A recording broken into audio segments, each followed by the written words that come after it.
Hello, everyone.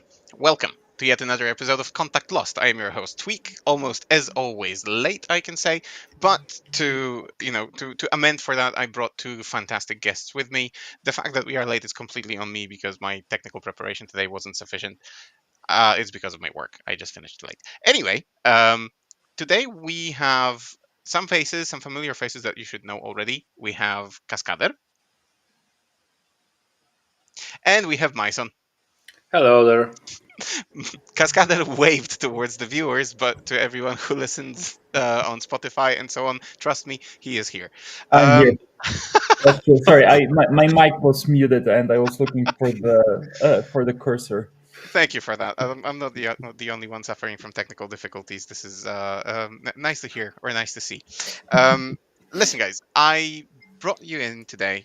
Uh, Despite the fact that we have the data slate that has just come out, but I imagine every single content creator out there and their grandmother are now talking about the data slate. So to give you some respite from that and to maybe get to that a little bit later when our conclusions and thoughts are not half baked but fully baked in a slow cooker, we will probably talk about the slate tomorrow. Today, we will focus on something completely different, something that you might have seen already in the teaser for this episode, which is Team Poland. So, a couple of weeks ago, we had an episode where we discussed the upcoming Pyra, the Polish national team's preparation. Since that time, a lot happened. So, Kaskader, maybe I'll start with you. I'll start the questioning with you. What exactly happened? How many events have you guys been to since our last conversation? We've been to two teams tournaments. Mm-hmm. We are getting ready for the next one next week. Uh, Before that, we are getting ready to. Before we are getting to Pyra, a week before that, there was another grand tournament, a singles one called Dice Crusher, Correct. and some of the Pyra folks were testing their lists there. So it's been a lot of work.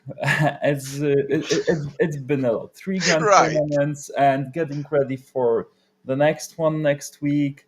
Uh, I mean, I had to take like a couple of days off in terms of 40K because it was really a lot.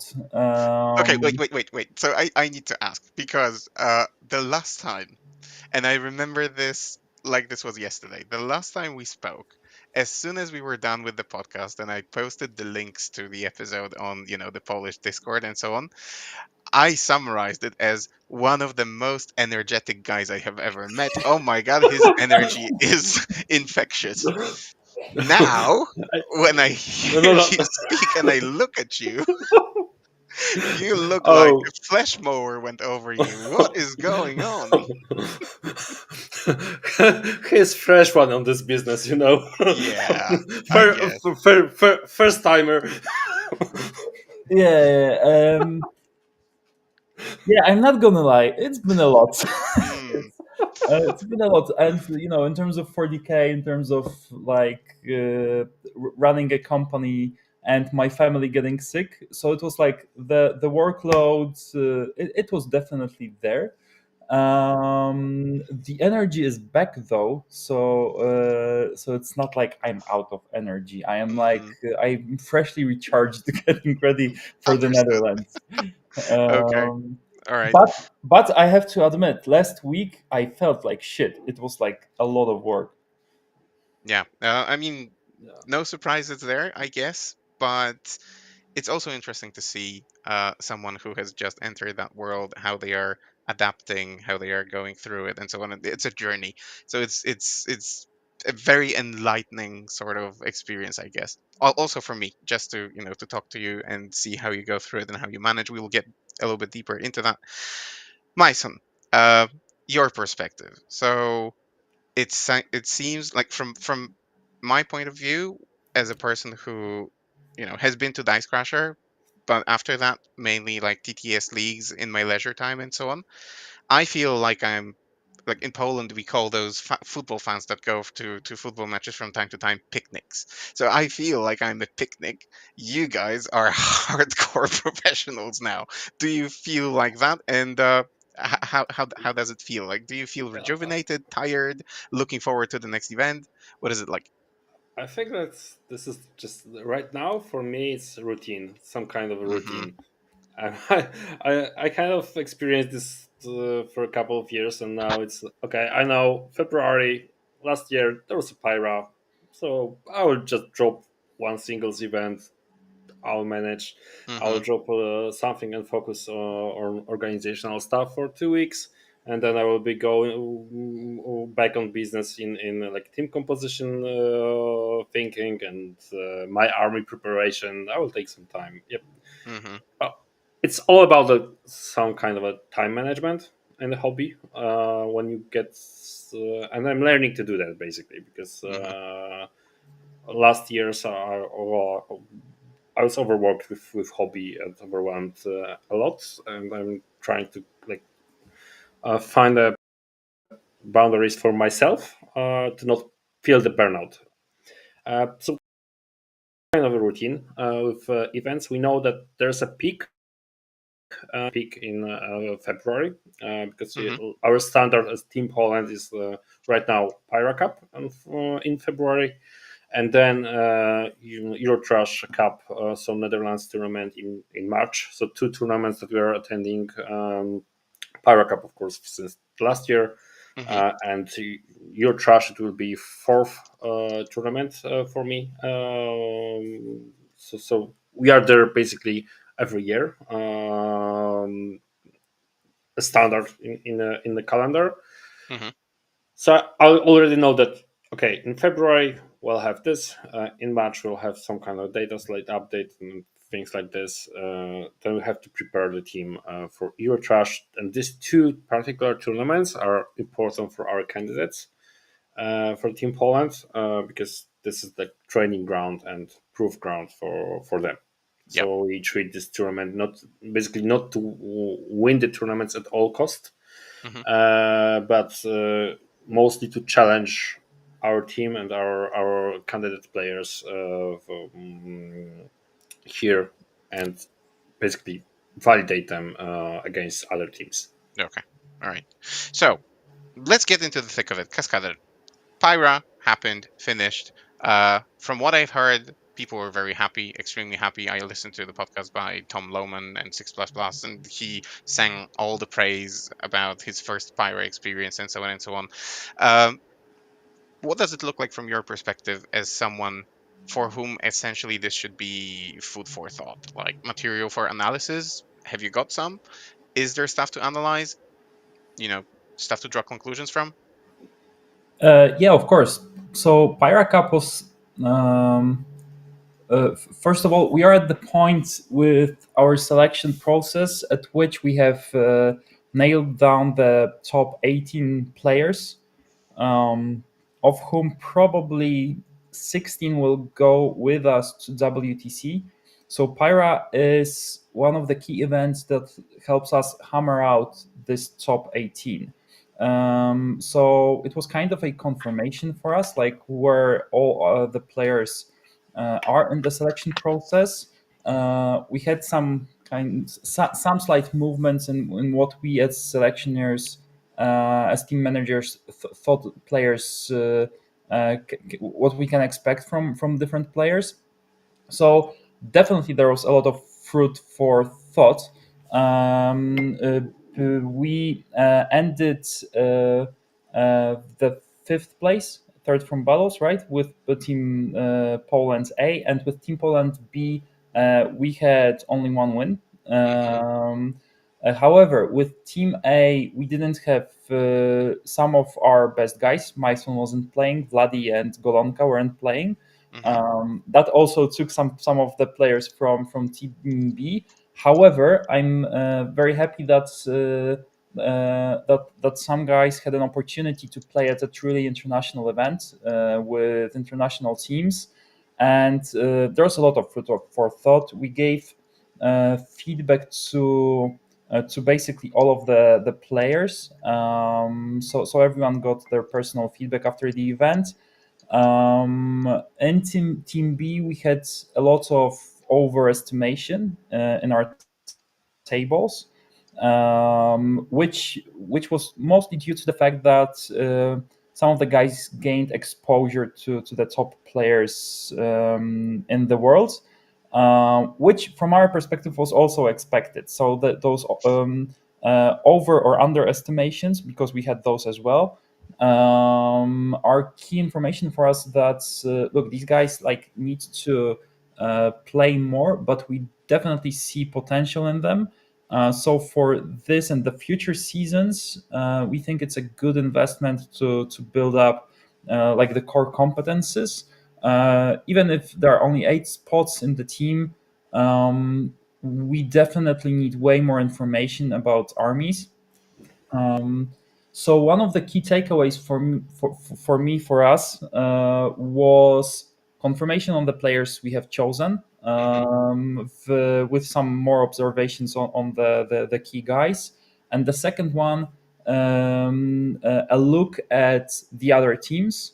We have some ideas which teams are definitely super strong, which teams are somewhat struggling this season. So that's also a good confirmation for us, like who to look out for. And the third one is this game is becoming very, very robust in terms of data to analyze. So one of the feedbacks we have internally is that we need to like better structurize the way we build a team comp. We have very good players. They play their armies very well. I believe we need to work more on like the metagame analysis.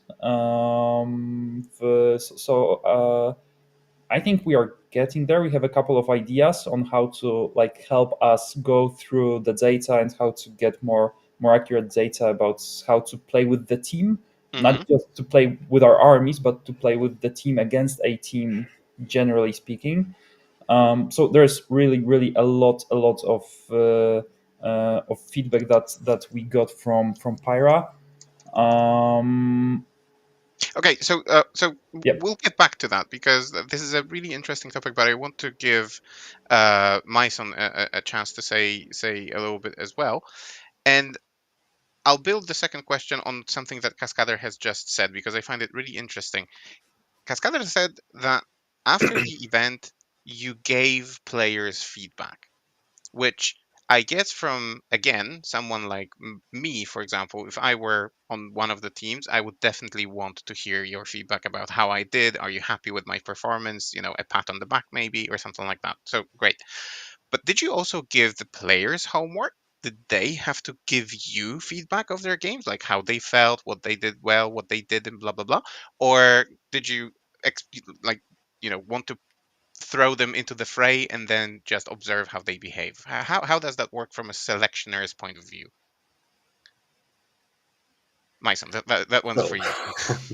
Okay, so I'm technically not a selectioner.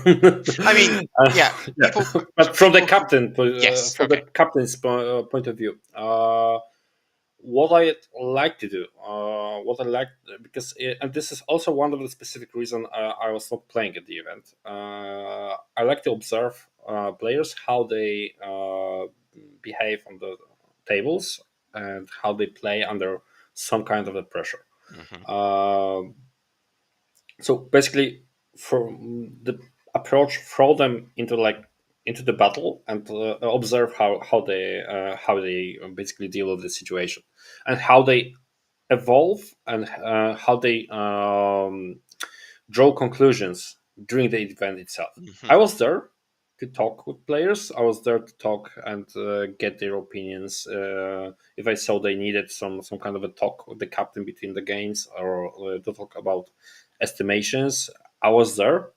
I had some talks with the players during the tournament itself about how they approach the game and the game as a game, not only about the rules and armies and metagame, but also how they should behave, basically.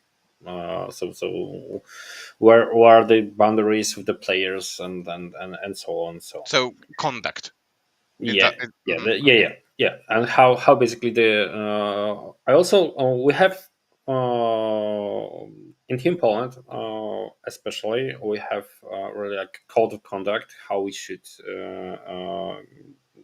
play, and we are always like focusing on fair play, Mhm. and because that's pretty much a standard I believe in, and I'm always like there for I just value the fair play behavior, Mhm. and basically this is something that's really important for me, and me as a captain, I will always say to my players that this is the focus. Yeah. Basically, we are not there to win at all costs, because we we are there to win, of course, but with with a Not, class, yeah. basically. Not whack.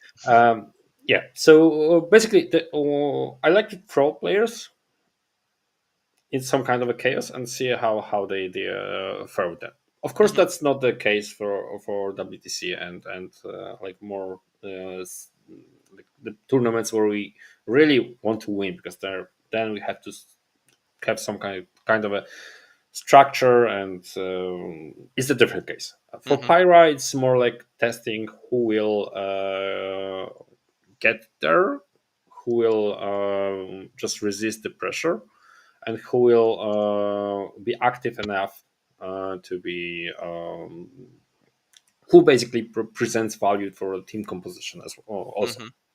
And So and after the event, did the guys have to like because I understand you had those conversations, but did they, because everyone sits in the same Discord, so were they expected to, for example, analyze their games in writing and say that game ended, I don't know, 13-7, I did this and this good, this and this bad, blah blah blah, or is that too much granularity? no, it's basically this is our standard, not only from Pyra but also for all international scrims that every game should have.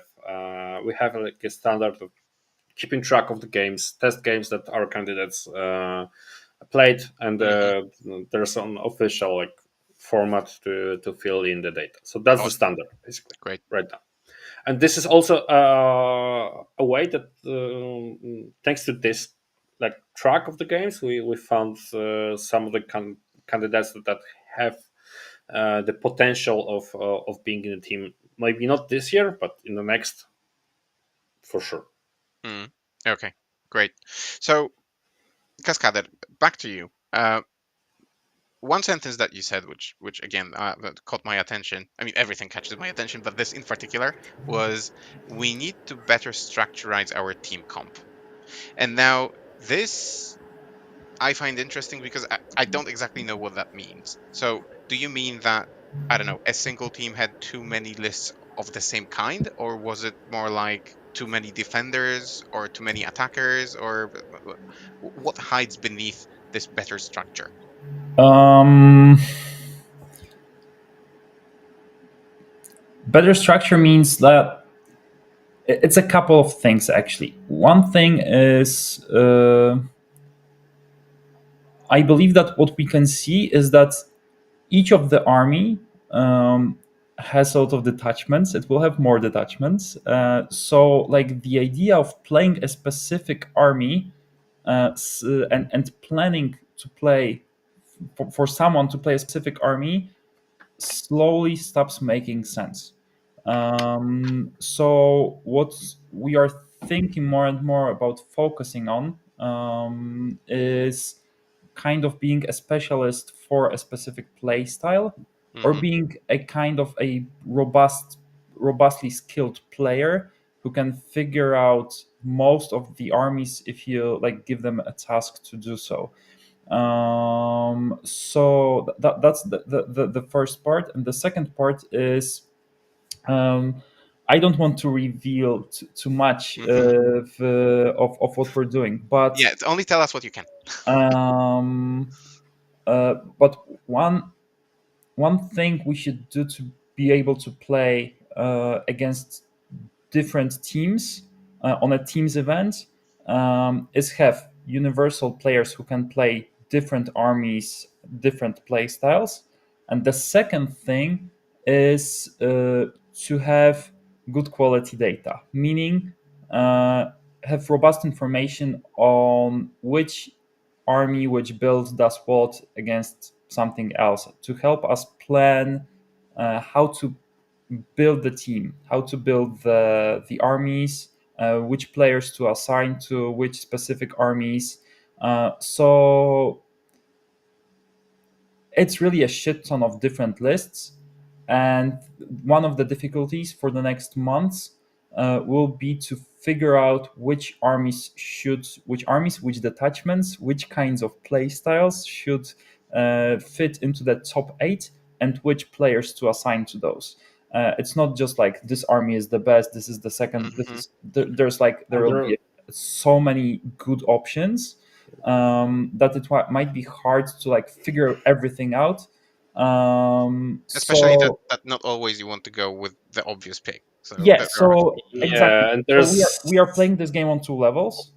The first level is the player level, and the second level is the team versus team level. And the team versus team level is all about like who has better information. Mhm. that's also the conclusion from our last year.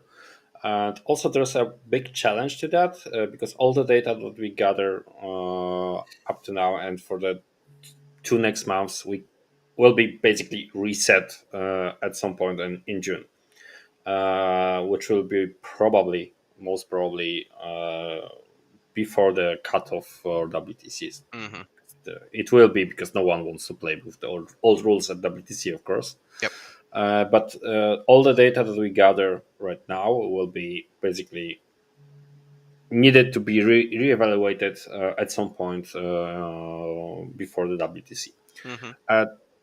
This is the challenge. The second challenge is basically the amount of data right now with the detachments released at every occasion, and every holiday will mean basically another set of the detachments, whether it's like Christmas or Or at least every quarter they say now. So yes. yeah, or I would say today after the release of data slate, I think that I need to start taking day off after for Yeah. every data slate. I would call it data slate holidays There's at my work. usually so much content to digest that it's beyond, normal healthy man's Yeah, there's capabilities. also at this time it's good to have some clear mind to basically structure the from the team perspective to structure the test Mhm. and manage the direction of the conversations basically. This is something that can be considered. So yeah, first of all the data will be reset. The second thing, Mhm. the amount of data will be overwhelming. So right now, me personally, I'm thinking how to optimize the process of gathering data. This will be, we have our limitations and every team got their limitations. It will just not be possible to acquire all the data. Yeah. Either we'll find out how to estimate some of the data with the like good like probability of being like good quality, or we'll find out a way to reduce the amount to actually process. Mhm. We'll see the basically the tools to do it will be oh, as important as the data are at this point. Yeah. So I guess you could say that WTC. I mean, none of this should come as a big surprise. That the meta changes, etc., etc. And WTC, at least for the last 2 years, if not longer, but for the last 2 years, definitely, it has been the tournament that is won by the team that can adapt the best and the fastest. So yeah, that is a big task to digest all this information and to make the right decisions and draw the right conclusions. But Uh, I am Also, there's Uh-huh. a huge risk because there won't be just one meta game in a month. We won't set a single meta game in a month. No, definitely. There are a test group like Pyra Cup group, which will be basically exchange some information before WTC. There will be groups like that. There will be teams from like more exotic meta games like Asia and around, which with very good players, which came up with some solution that will is completely not expected. So we can't. There will be some kind of a random factor in that Yeah, there we always can't is. avoid it. So There always is. Right. there, so we need to take into account some kind of the robustness of the lists that we take, and also the robustness of the players themselves, so we can find out the solution. Yeah, but also it's like not possible to like map all armies to all armies, because Yeah. it's pretty much, last year it was, we could argue that it was actually last year it was 5 times less armies, because there are so many new detachments. There are almost The different play styles completely, right? And Yeah. units that you take, yeah. etc. So you have to like figure out an abstraction on that, because if you like brute force try to brute force all of the pairings, it's like, I don't know, you have to have a matrix of like 100 to 100 options, probably not possible to like figure everything out. Yep. So brute force is not an option. So right now we're Yes. working on a way to like do good heuristics on how to plan those things, and yeah, we'll see if we manage to do it well. All right. Majson figured out a good tool. I think it will help us a lot. All right, fingers crossed then, and you have our full trust as the community. So, what's the next step? I mean, Pyra done. You mentioned Euro Trash is coming in March. Yep. And you have started already sort of listing or naming on the Polish Facebook page. You started naming the players that are making it to the, I think, the top 18, as you mentioned, or top 16. Yep.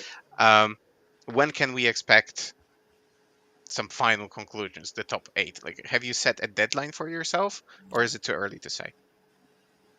It is too early to say. It will be the latest possible date Yeah. we can do. Okay. The thing is that the idea we had last year, so flex spots will be probably used this year, because we can't basically decide on the top 8 without knowing the meta game itself. It will be like really hard.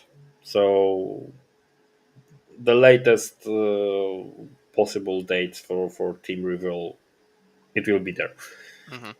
Of course, we need to take into account players' availability and so on and so on. So this information publicly won't go really quick. Yeah, but the key thing is that we take everyone into account as a potential player, and all of the guys in the top 18 are good players. So what we also want is like not only like to pick top 8 right now. We want proficient coaches that understand what's going on. We want someone who can pair. We want a couple of guys who are proficient at pairing. We want someone to be able to explain what we're doing at the tables to the community while we're playing, and that person also has to understand what is going on. So it's basically like we're playing a team, and it's the team is no longer top 8. The team is the full 16 guys, no matter of who gets to be by the Move models table on the and table. Yeah. move the figurines around. So, Yeah. so like the team is the Yeah, whole people. That's the a the fantastic approach, support. by the way. It's not only this people that will be at the place, but also people who analyze the data remotely at our headquarters in Poland. So yeah, it's the team is basically much wider than just Yeah. 8 guys and some coaches at the tables. Mhm. Yeah, that's true. The team will be like, and I think like the scope of the data and the complexity of the game right now, not in terms of the rule set, but in terms of the amount of different options, requires us to basically adapt to it and try to bring some tool set to help us win the WTC. Okay. So recently, I think not longer than like 1.5 weeks ago, we had another teams event. This time a 5v5 event. Do those events also, or that kind of events with five-man teams, do they also provide valuable insight? Yes. Kaskader, I guess this is to you. Yeah, they do 100% because every grand tournament, sometimes like one-to-one games, definitely sparrings, are the places where we look for feedback we can get on our players. So when you have 5 versus 5 teams events and you have guys who are on the short list for Team Poland, it's always important for us. So what we do is like we look at the results. Every player in Team Poland right now has what we call a player's score sheet. And the player's score sheet is basically information of what the player played, what was the score, and like what was the estimation. So like all of the main games someone played are in that score sheet, and we require players to fill that.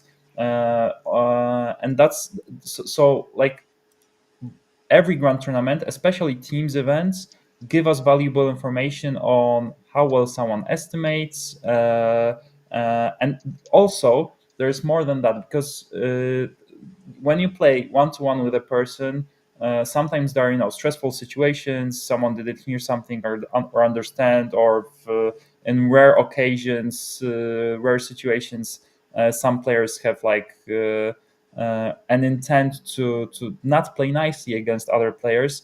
So like the way our team players our team conducts itself, it doesn't matter if they're representing Team Poland at the moment or some other team that with their friends.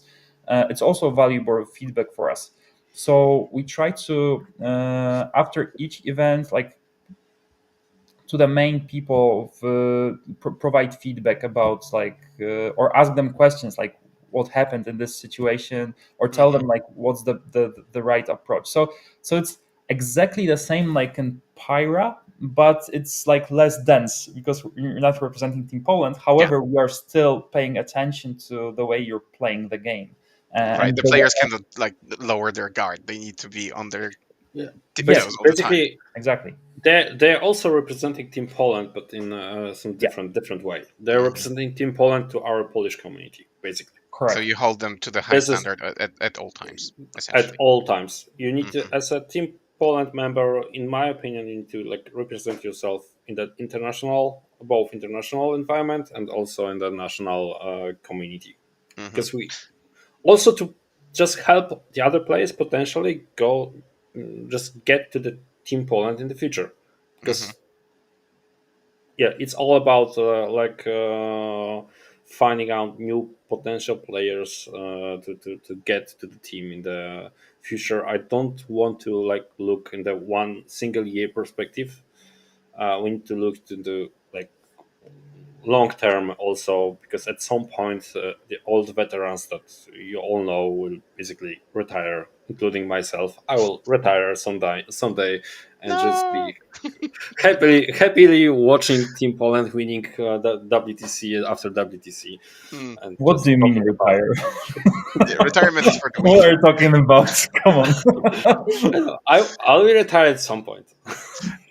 If you look at Skark, if you follow his example, we're good Yeah, for the next 30 years. So easy. But yeah, listen, yeah.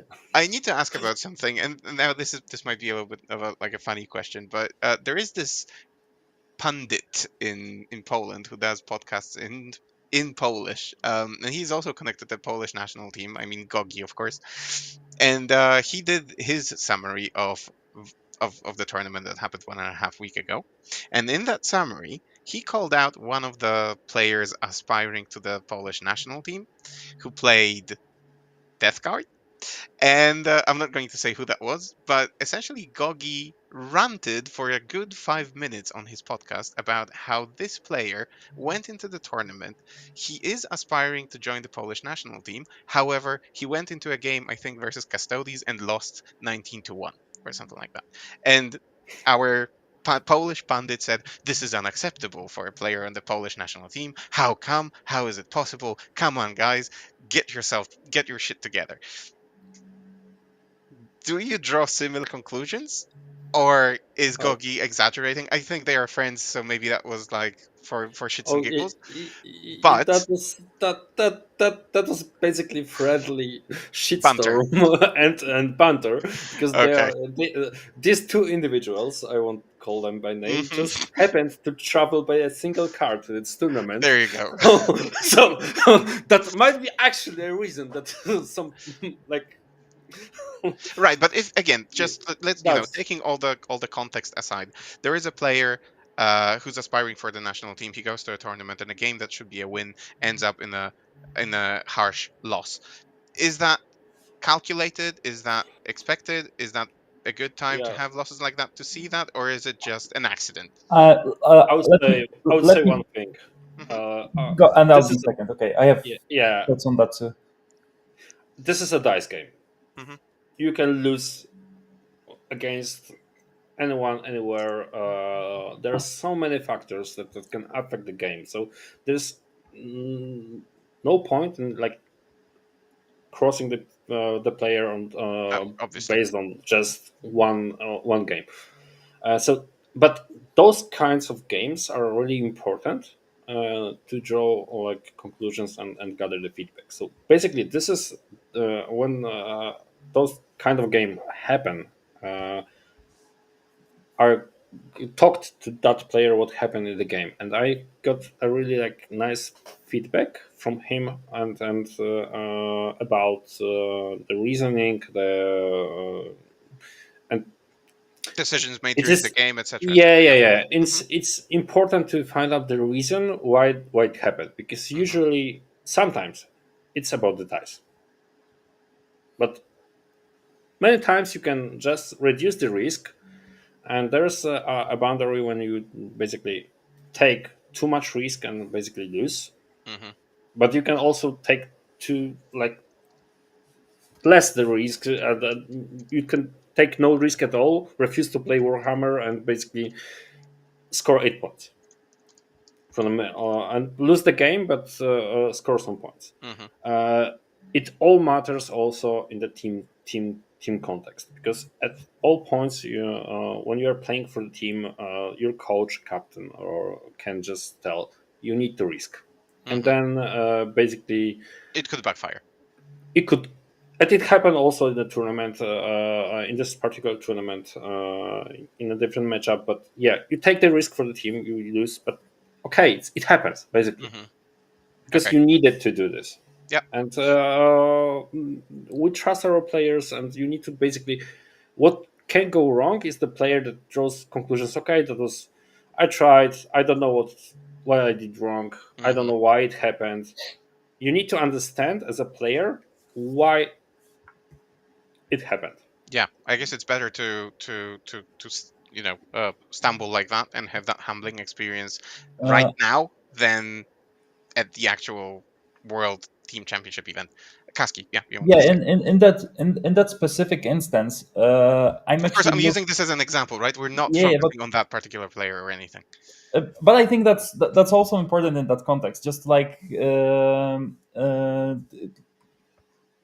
sometimes you get a shitty battle, and people start drawing conclusions based on that one situation. Yeah. And right now, I'm looking at this guy's scorecard and at his estimations and results. Out of his last 10 games, this was the only one that hasn't hit the target. And more than half of them have over delivered the target he set. So there's like also this important factor. So This specific game went under his estimation. However, he seems to be consistently hitting his targets. Like he missed 1 out of his last 10 games. That's a decent result. It's not 10 out of 10, but 9 out of 10 against good players. It's a really good result. Yeah, and I guess what you've just said, so all this statistical data to back up your claim, all this statistical data and analysis that will go into choosing the final 8, etc., this should give people, I guess, the broader context of why certain things happen, why certain people are chosen, etc., and the events at the WTC are not a coincidence. It is something that you guys orchestrate, that you work on all the time. Yeah, and the It's important context extremely important. in that situation is also that it's a pretty new army to him, and he picked that up pretty fast, and he's pretty consistent with delivering what he planned to deliver. So we get those from the score sheets as well. So I mean, I had a shitty game at Wojna Światów also. Like one of them, I definitely under-delivered. It happens. It happens. Oh, And I watched it, okay. watched the game, and delivered the feedback to you as well. Yeah. You did. You mostly laughed off me. That happens. Oh, come on. Yeah, but I wanted to use this accurate. particular example to just demonstrate how easily people can come to the wrong conclusions if they, don't know the facts and so on. Of course, this was a jest. The guys know each other really well, etc. So he was probably, making fun of him in good spirits. As Majson said, it's a dice game as well. So sometimes you lose a game you played very well because of the dice, and sometimes you win a game even though you made a shit mistake in the middle of the game. Like this, like so it's also a dice game, right? So sometimes you just can't help it. However, 1 out of 10 is what I think is okay to say, like, Absolutely. some rolls didn't fire, but you still have to draw conclusions, like, and figure out if you could do something to like prevent the dice from ruining your game. Yeah, because there are 2 ways to approach after the game. You can just blame everything on the dice, or just take some insight into the game and see what could I have done differently to avoid this bad luck, or have some redundancy, or maybe there is some way I can improve my list to be more resistant to that. Of course, in the end, it can all go wrong, like in your game, Kaskader.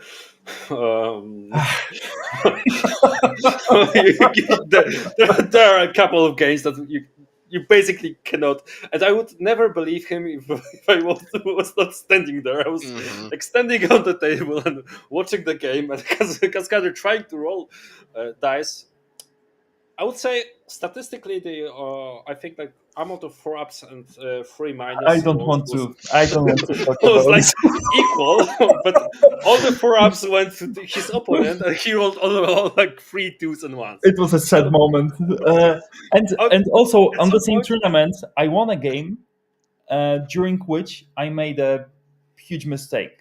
Fortunately, my opponent later in that game made an even bigger mistake, which I was able to drill through. But it all balances itself out. So so it's also like important if you get a player who tells you like, I won, but I made a shit mistake and it shouldn't have happened. That's also something you want in a player. You don't want someone who's afraid to admit their mistakes. You want someone who's able, even if they win, to see like, okay, this was a shit move, I should have done better. Because that's someone who you can trust what they're saying, and you can rely on the information. But another thing is sometimes the games go bad during the game. So it's important for someone to be able to tell you like, okay, this is going bad for me.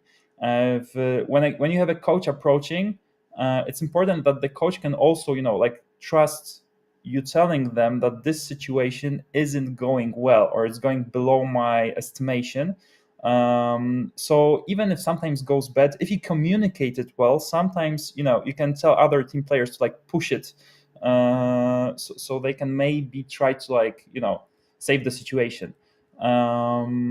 So yeah, I wouldn't like over focus on someone having a bad battle. Mm-hmm. Yeah. Okay. Totally. So, I mean, we have been talking for around 45 minutes now, and I think we will leave the topic of actually mentioning who the players going towards the top 16 and then top 8 are. We have plenty of time to do that in the future. So, I mean, we cannot hide the fact and cannot avoid the fact that the data slate dropped today, literally midday today. How do you feel about that from the perspective of all the conclusions that you have drawn so far, and maybe the data slate making them irrelevant? I mean, I don't know, you'll tell me. And then preparations for the events that are to come. I want to start. I want to start, and I want to just meet all the expectations from the typical Polish podcaster. I would Uh-huh. start with complaints and Go on. complaining. Let's go. Who the hell thought that introducing new detachments in every data slate is a good idea for the game? I want to meet this person, get a beer with him, and try to understand what's the reasoning and what's the who thought that this is a good idea. Hmm. I mean, there probably are people who appreciate Uh, because it introduces variety, it introduces change, it introduces, I this guess, is this, plenty of this is my choices. this is also one of my bad personality traits. I think I'm brutally honest. No, I but don't it's good. like it. It's good. It's good content. I really don't like. I hate the idea. I'm disapproved idea of having Christmas detachments and so on. Hmm. It not only produces more data to analyze. It will be okay, but it produces a huge rules bloat.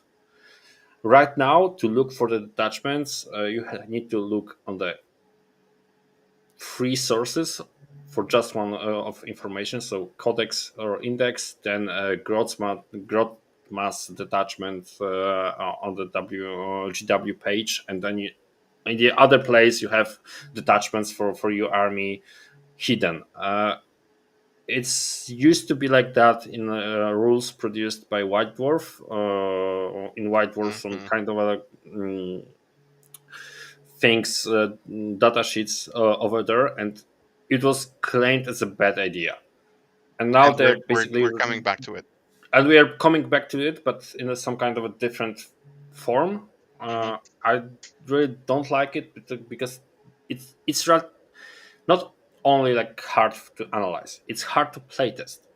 I don't believe it's possible to properly playtest such scale of the rule set. Hmm.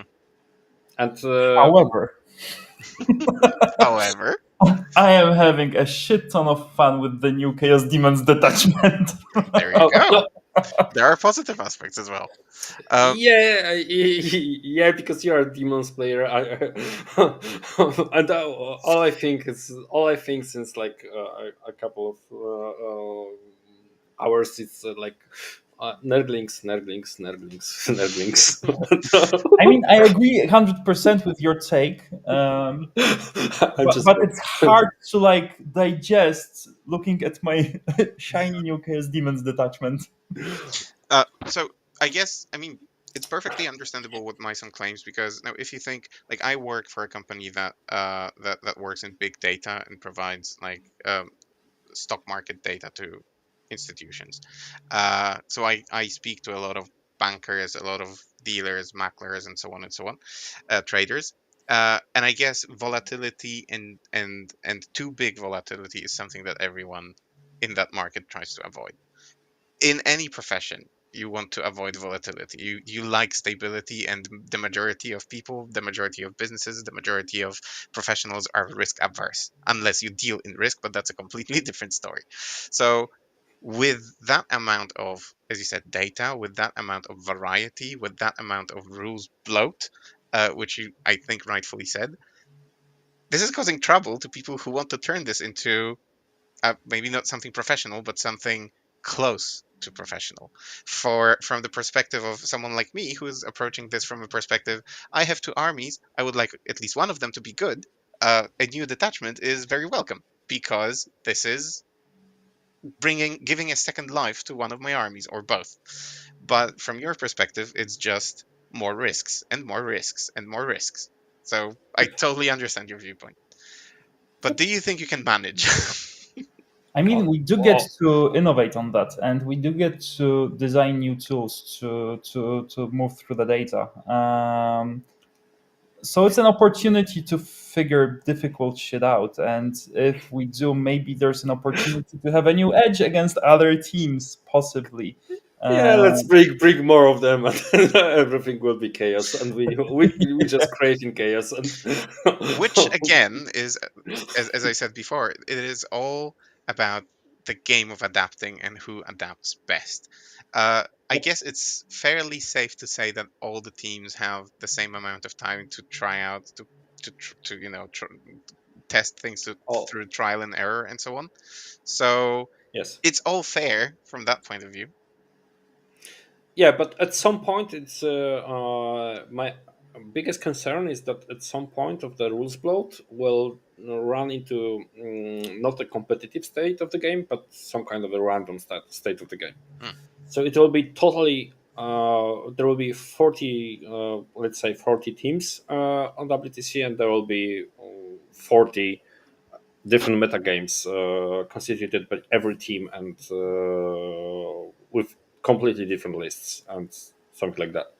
At Hmm. some point of the complexity of the game, it just straight up random because the game abstraction mechanics are like really like right now for me at least they're really like math dependent and you can't there's much less skill impression that you had in the previous edition. Like Hmm. you're much more restricted by the rule set, so you can't invent any like really good plays on the board like you used to have this option before.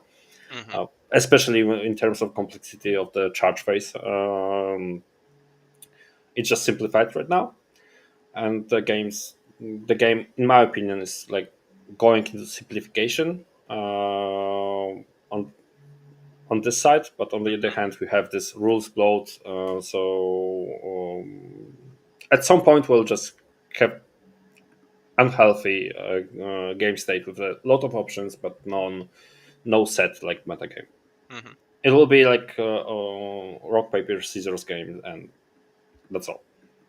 Okay.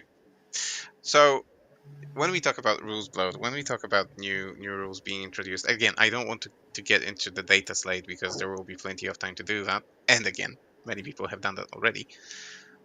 But the WTC itself is not helping, I guess, because from what I've seen recently, they released a new terrain set or like the terrain maps and so on that has been published on the website, which from perspective of a player like myself is another thing that you need to add into the equation, Oh. another thing that you need to add to your analysis, and another And this is volatility. this is a really good example of what of a thing that actually should change from time to time, Tell us more. because we yeah, because this is the other situation. We had terrain maps which were present here for like since the beginning of 10th edition, Hmm. some ideas which were actually changed not too often, just rarely. I don't remember exactly, but mostly we played two WTCs with the same terrains, Yep. same terrain maps.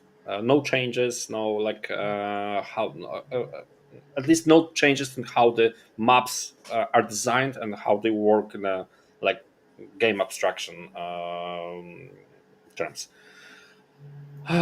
So right now, in my opinion, this is the thing that needed to improve, to change, to give players some fresh perspective on how the terrains can work. And I believe that maps, some of the maps, because we play tested them.